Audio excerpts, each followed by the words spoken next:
Yeah, you're on.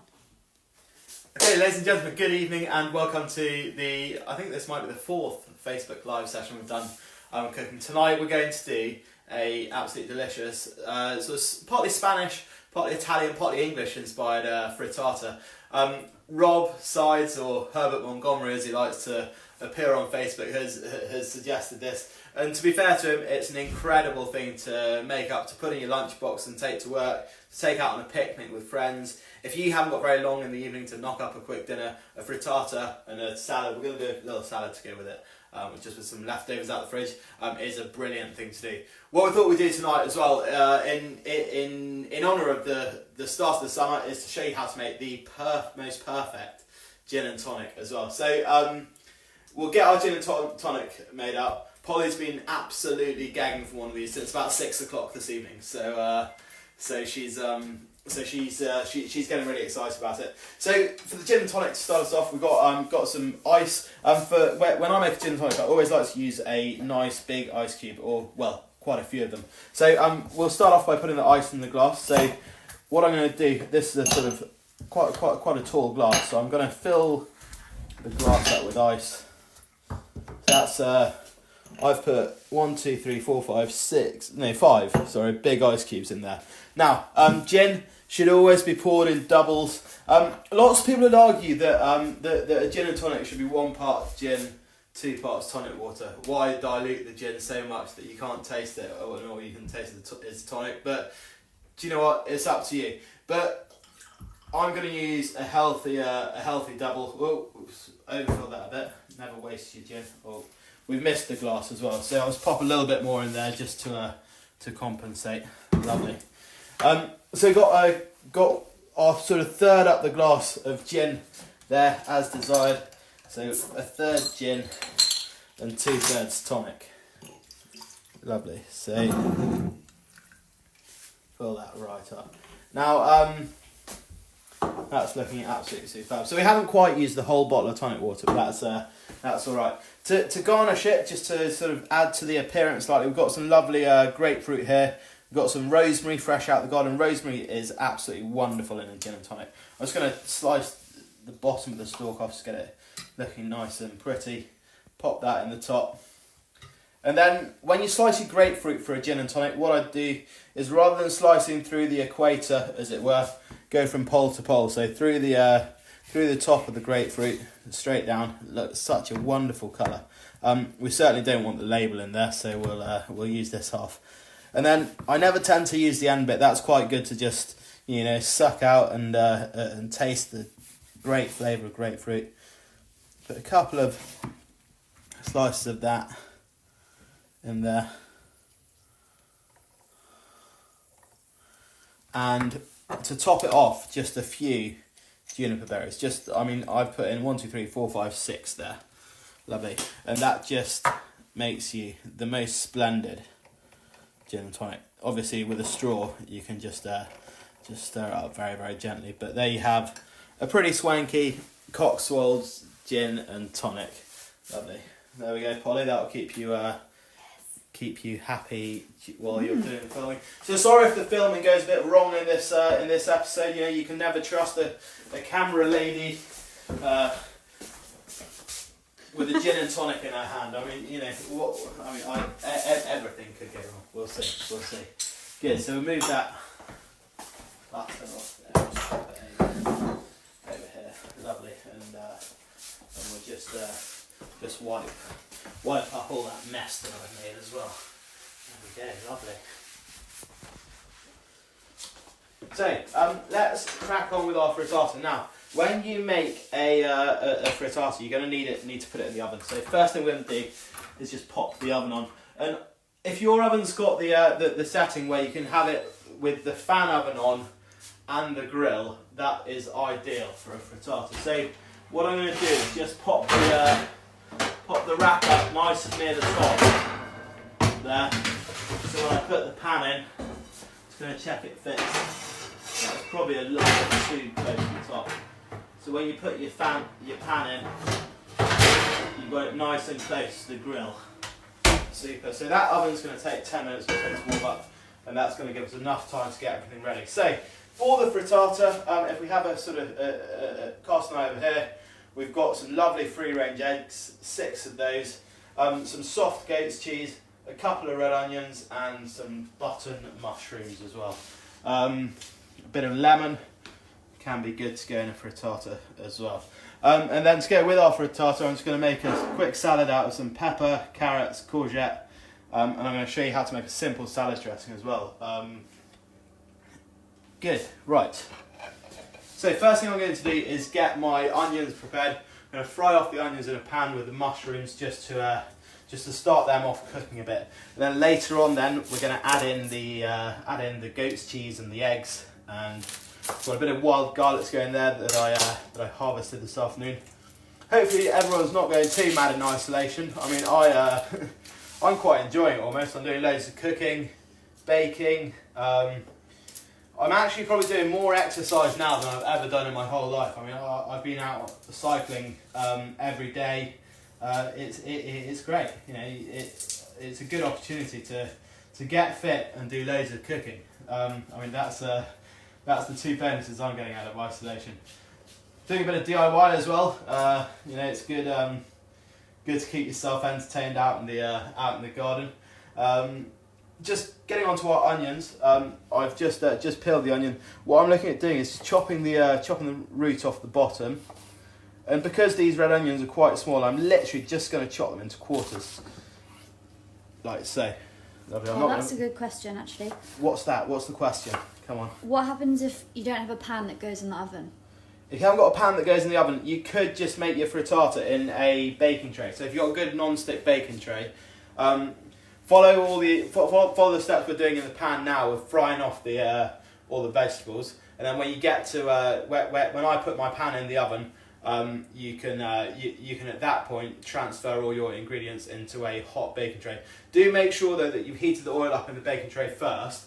Otherwise, you'll find that the egg will probably stick to your baking tray while it's cooking. And always better to use a non-stick baking tray if you can when you're doing a frittata. So if you haven't got a non-stick baking tray, if that's hard to get hold of, you can just line a normal baking tray with some grease-proof paper, and that works just as well. So if you haven't got a pan that goes in the oven, they are really useful things. You've seen, you know, I made that turd in the hole in my pan that goes in the oven, and you know, it really is a very, very useful thing to have in your kitchen. So yeah, get a hold of one, definitely. So I just prepare that other onion. So take the top and tail off the onion. Sorry, I couldn't reach it. Good. Pulling the skin off. Lovely. And then the other thing that I got to go in my my frittata was some wild garlic. We're talking, weren't we, about doing that DIY? So yeah, out in the garden today, I've built a hammock stand. I went to my local DIY shop this afternoon, following my social distancing measures. They've done a drive-in, drive-out, get your DIY materials service. That's Fairview Trading in Honeybourne. They're a brilliant brilliant outfitter. I love the brand association. You know, just getting everyone familiar with all my local suppliers. Had the Cotswold Distillery on tonight already. Good. So onions in a pan and get it on. And with those onions, I'm going to just pour in a load of really good quality olive oil. Okay, so this is Verdemonde. This is from Waitrose. It does set you back about 11 quid a bottle, but the taste you get off it is absolutely phenomenal. Really, really delicious, delicious olive oil. So onions in there. We're just going to pop on a bit of salt and pepper. Lovely. The other thing is when you make a frittata, always season your vegetables that are going in the frittata rather than the egg. And the reason for that is if you were to put salt into egg, the salt breaks down the proteins in the egg and makes it really liquidy. And when you put your frittata in the oven, it won't rise up nicely like mine will, or I hope it will. I don't know if I said earlier, the oven's on quite hot. We've got ours on 220. So yeah, seasoning on all your vegetables that go in the frittata and not in the egg, because the eggs, the salt breaks down the proteins, it means the eggs don't rise up and go all nice and fluffy like we want them to. So, in with our 2 roughly chopped red onions, we've got 200 grams of button mushrooms. Okay, and I'm literally just going to pop them in. One of those is rather large actually, just looking at them. Just going to take that out and chop it into quarters. If you've got massive mushrooms as well, just pass me over here how we chop these. I chop the mushroom in half, then put it down on the flat surface, and then literally with your knife you just go up and down and chop the mushroom into slices. Okay, that's if you've got larger mushrooms. But if not, the button mushrooms will cook pretty well. Good. So we've got our button mushrooms in there, a bit of olive oil, salt, pepper, red onion. Just give them a little toss around in the pan. That's really chefy. That is quite chefy, isn't it? Loads of people say, oh, how do you toss like that? But it's quite easy really. What you do is you just need to tilt the pan slightly away from you, go out and then pull back quite suddenly. So out and pull back quite suddenly. And there I go. I'm an absolute pro at tossing mushrooms everywhere. Watch it. Incredible. Good. So we're going to let those mushrooms just cook down for a little bit. And then we're going to start adding in the rest of the ingredients. While we're waiting for those, I'm just going to start preparing everything else. So while I was out cycling today, I picked some more wild garlic. I'm going to use a good handful. So I'm squeezing that quite tight, and it's about that much wild garlic. So a good sort of inch thick bunch is all you need of that. Too much wild garlic, and it can just really sort of take over on the flavour of it. Just get rid of this onion peel. So wild garlic. I'm just going to shred that up, lovely. And then when I do the eggs, I'm just going to mix that through the egg. I'm thinking I might do a little bit more than that actually. Good. So we'll just increase our size to probably about that. Lovely. Stop laughing, Polly. Stop laughing. So the gin's getting to her already. She's already being immature. What are we going to do? Good, so load of wild garlic, it's just so good to use it while it's in season at the moment. Just toss these up again. You can see we're just getting a bit of caramelisation, a little bit of black and a bit of colour on the mushrooms. That's just what we're looking for. Lovely. So I'm just going to turn it down slightly now. Perfect. So we've got our wild garlic there ready to go in. And then the goat's cheese. So I've bought really soft goat's cheese. I'm not actually going to prepare this at all. I'm just going to grab it off in chunks and put it into the pan once the eggs in. So I think we're pretty much. We've got a bit of tomato to go in here. When you put tomato in a frittata, don't just put it in with the seeds in, because the seeds are going to seep out loads of water into the omelette and it will get a slightly watery texture to it, which isn't ideal. So take the seeds out. To do that, we'll slice the tomato in half. We're going to slice it into quarters then. Using our knife, we slice out the seeds. Pop them over there. Lovely, so just get rid of the seeds. And the last few seeds that are stuck in there, just push them out with your thumb. Lovely, and then what I'm going to do with these is just finely slice them then as well. So get rid of the seeds again. Perfect. All the seeds out, and then, like I said, I'm just going to slice them into little strips.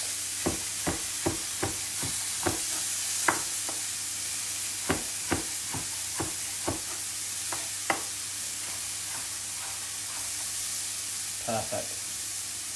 I might even just go into smaller pieces. Lovely. So they don't have to be perfect. We've got a few bits there that are bigger than others, but that's definitely not the end of the world. Good. So come back and look at these again. I'm actually going to use a utensil now rather than shaming myself on my skills of tossing vegetables around in the pan. So we've got a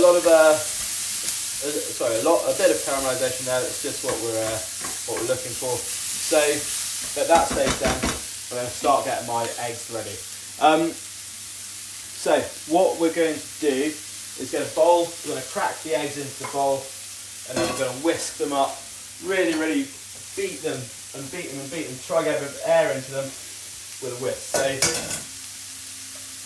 I've got quite a big pan here. You can probably see it's probably about 10, 11 inches across, I'd guess.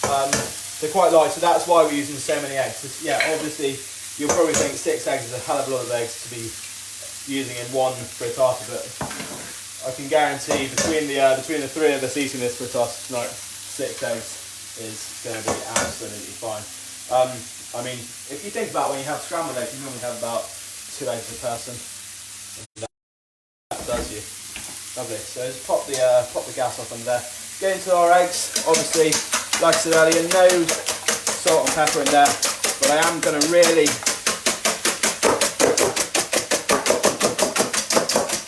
beat them.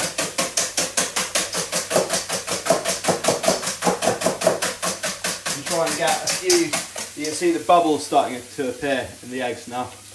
So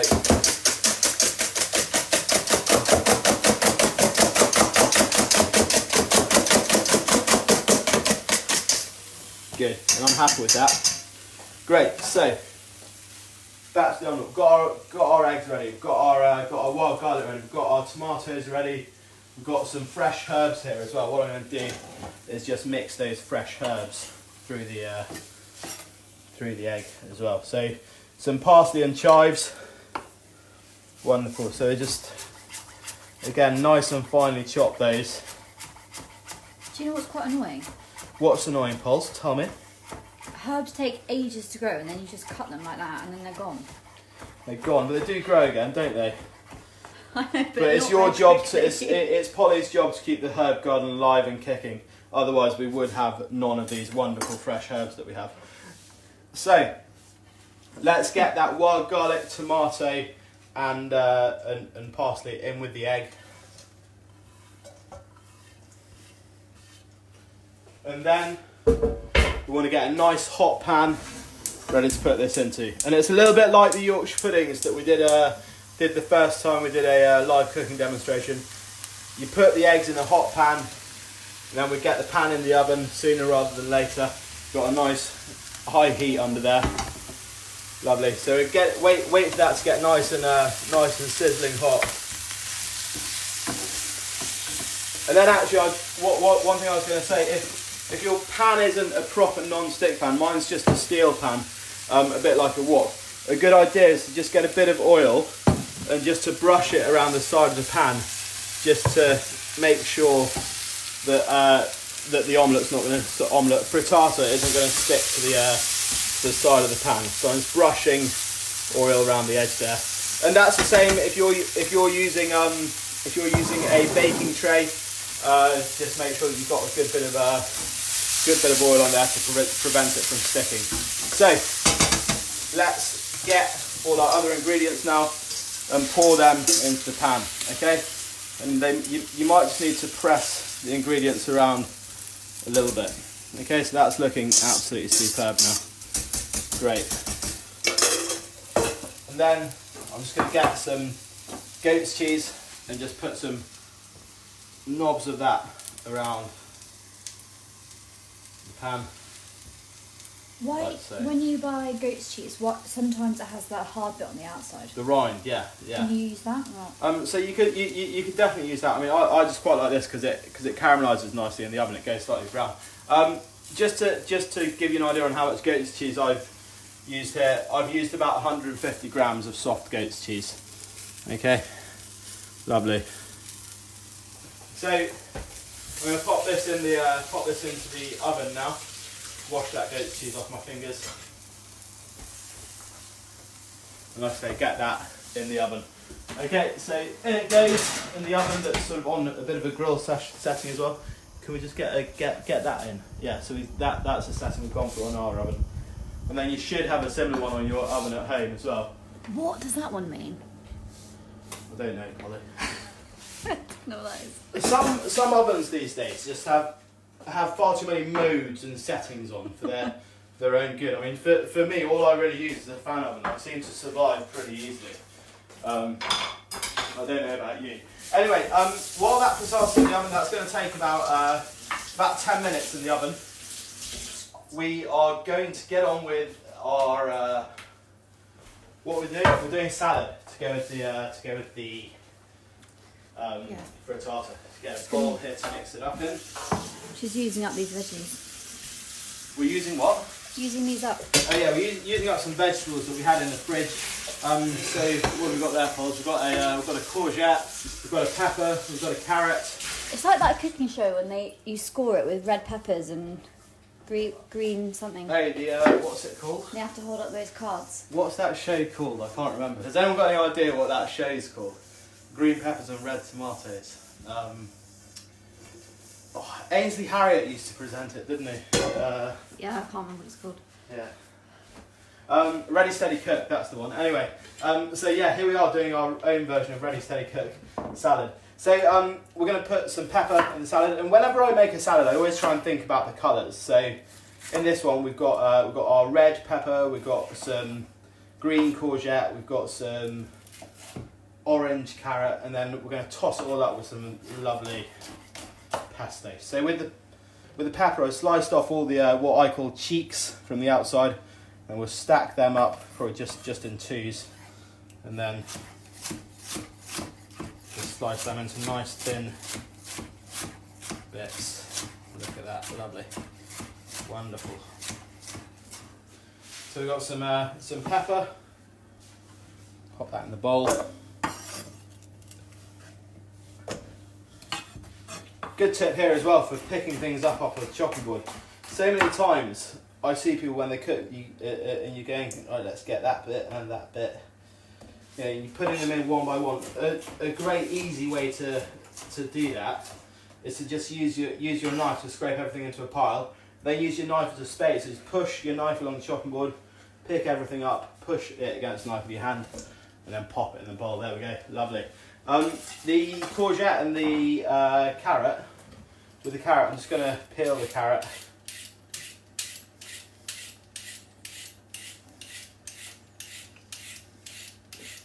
Oh, wonderful technique there. Exemplary carrot peeling. Well done, John. Great. So, what I'm going to do is just take the bottom off the carrot, and then with the carrot, I'm literally just going to peel the carrot straight off into that bowl. Lovely.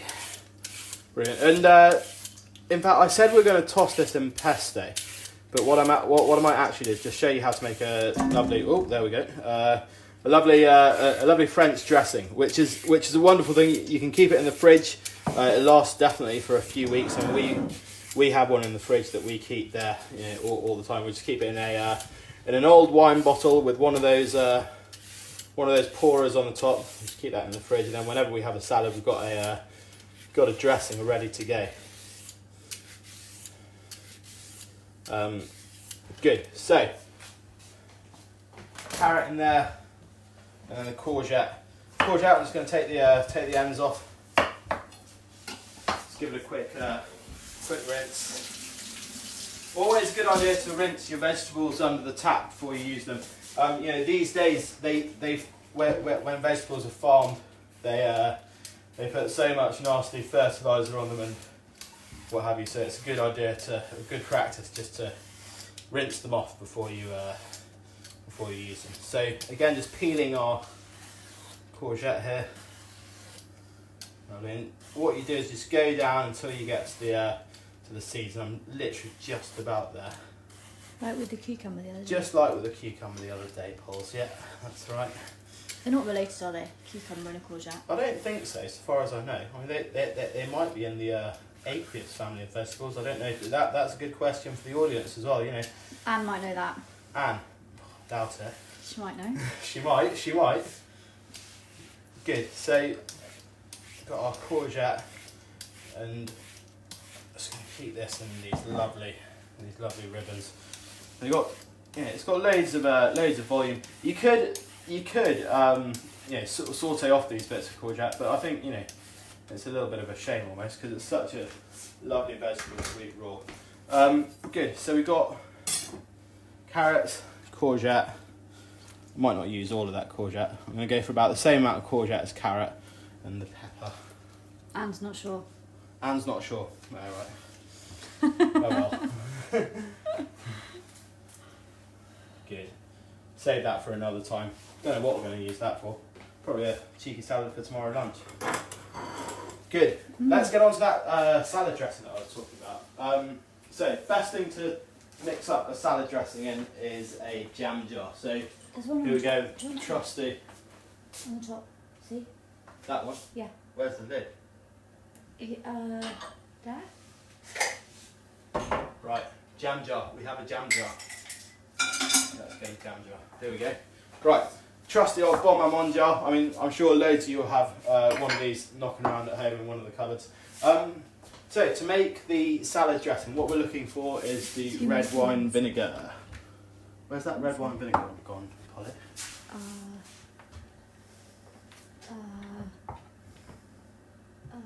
I don't know. Here, got it. Polly's the queen of cleaning away. There we go. So we've got some red wine vinegar. What I'm going to do with that red wine vinegar is just pour an amount into the jar here. Okay, so if you just get the camera on there, Polly. Good. So we've got that amount of vinegar in. Doesn't matter how much it is because you're going to pour in olive oil, and you want the same volume of olive oil in there as you've got red wine vinegar. And the beauty of doing this is that the layers will naturally separate. Stop. So we're on about the same there. Yeah. Super. And then we're just going to put the same volume in of rapeseed oil. And the reason I'm not using, do you reckon that's about a third? Yeah, that's probably about a third vinegar. Is the last one supposed to be separate? No. No, because the oils all blend together. So you've got a third vinegar and 1/3 olive oil and 1/3 rapeseed oil. And then we're going to put in honey. And you want about half of the amount of vinegar as honey. So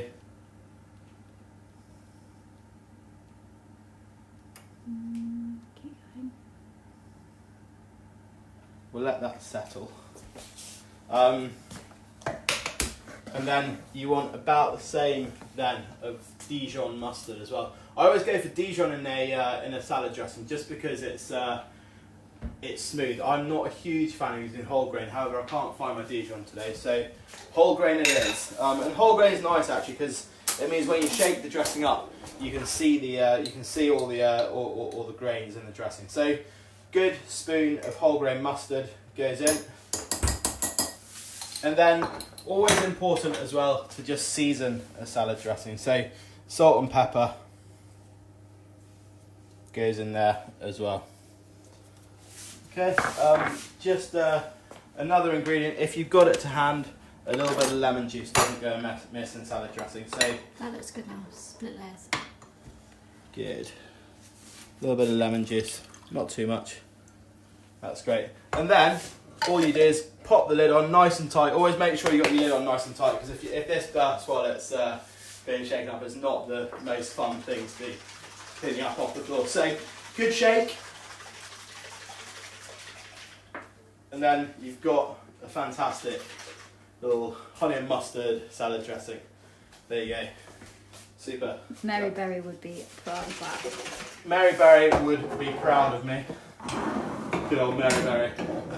So, I've completely lost track of time. I don't know when I put the frittata in the oven, but hopefully it's not too far off. Let's not open the oven up yet. Okay. Just get everything prepared. I've got that chopping board that I chopped all the salad ingredients on. Just wipe that off and I can put the frittata on there. And then... Wait, where's the curry powder going? The curry powder? Hang on. Mum's just said put curry powder in it, it makes all the difference. In the salad dressing? Where's that going? I'm definitely not putting curry powder in the salad dressing. That's a traditional, good, honest French vinaigrette that doesn't need any curry influence in it at all. Okay, that's a fantastic salad dressing. Maybe she's try it out for yourself. Trying to throw us off track. Yeah, I think she's Sabotage. trying to throw a curveball in there. Definitely. Good. So that salad dressing, I'm just actually going to taste it just to make sure that it's as good as I'm preaching it is. salad dressing, if it doesn't taste right, it might need a little bit more honey to sweeten it. It might need a little bit more salt and pepper just to lift all the flavours, but no curry. Definitely no curry powder. And that is a phenomenal salad dressing. I'm proud of myself. So we use a bit of that on our salad here. And when you're making salads, always just dress your salads just before you serve them. If you dress your salads too early, everything in them starts to wilt. Okay, we've got loads of spare, so I'm just going to pop that into a jar and keep that in the fridge for another day. Good. Lovely. So just going to get my hands in here. There's nothing like your hands for mixing a salad together. You know, if you had a few fresh herbs now to toss through the salad, they'd be more than welcome in it. A bit of we could put a bit of wild garlic in, but I feel like we've got a bit of wild garlic in our frittata already. There we go, lovely. Look at that. Mum's she's backing the curry. She's saying put it in the salad dressing. In the dressing. Nah. Maybe next time, Naz. Not when I'm live on camera with my thousands and thousands of viewers. I can't ruin my reputation on camera. Good. What are we going to put that in? We need a little bowl for that. Normally we get ourselves organised, but not today. There we go. Got a lovely bowl. This bowl was handmade by a local potter called Ken Wheeler. He's from Chipping Norton. There we go. Look at that. Fantastic. And then have we got any of that olive crumb left? Yeah. Good. We used this the other week, didn't we? The olive crumb just adds to the salad. Yeah, it makes it look so impressive. The black sprinkled over it. There we go. Lovely. So that's our salad, and now let's just have a look at our frittata. I really see how that's doing. And I'm slightly worried about the frittata. I don't know if it's going to. I really hope it comes out of the pan. Actually, that's my main hope with it. What we might need is the little spatula to aid us in bringing out the pan. Lovely. Good. So there we go. A lovely frittata. Yum. Fantastic. Now we'll just pop our spatula around the side. It's like a giant omelette. It is a little bit like a giant omelette, yeah. And then pop that underneath as well. Okay, if ever you're not quite sure about with a frittata, just serve it in the pan on the table like that, and it looks amazing. So if you're not sure that it's going to come out of the pan, don't stress. Just serve it on the table in the pan. So I've put my spatula underneath just to see if it's loose. Shake it around. It's questionable, but just to show that sometimes it doesn't work out on camera, I'm just gonna try and get this onto the board. So I've put my spatula underneath. Give it a shake. Oh, and it's just tipped over slightly. There we go. Look at that. That looks absolutely wonderful. Good. And I'll tell you what, if you're serving that, you had some friends around, just get a few fresh herbs, pop them on top, and you'd have an absolutely gorgeous looking frittata. So Yum. I'm just going to get a few fresh herbs.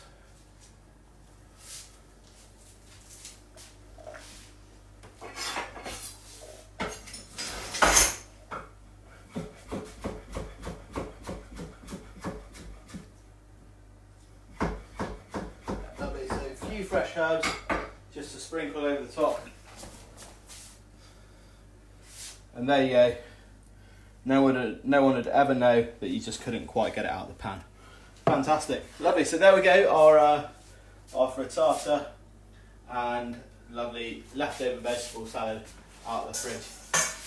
Coronavirus meals, episode 4 complete. Thank you very much.